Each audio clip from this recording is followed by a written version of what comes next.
তিন জায়গায় প্রয়োজনে মিথ্যা বলা যায়।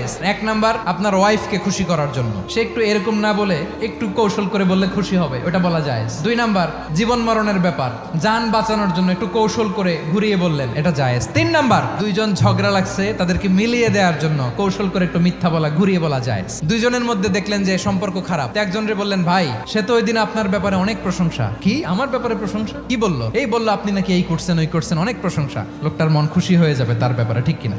আবার তার সাথে যার ঝগড়া, ওরে যে বলুন, ভাই ওই দিন তো সে আপনার অনেক অ্যাপ্রিসিয়েশন করলো, অনেক, সে তো অবাক, কি রে বলে কি? এই যে দুইজনের ব্যাপারে দুইজনের একটু ভালো ভালো কথা বলে দিচ্ছেন, একদিন দেখবেন রাস্তা দিয়ে হাঁটার সময় একে অপরকে সালাম দিয়ে ফেলছে, সালাম দিয়ে বুকে জড়ায় ধরছে, আছে না নাই?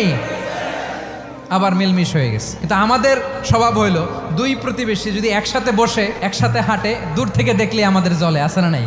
ঘটনা কি? এই দুইটার মধ্যে এত মিল কে? এই দুইটার মধ্যে গিরিঙ্গি লাগানো যায় কিভাবে? আল্লাহর কাছে তওবা করেন, এই মানসিকতার যেন আমরা না হয়, আমরা মিলিয়ে দিব।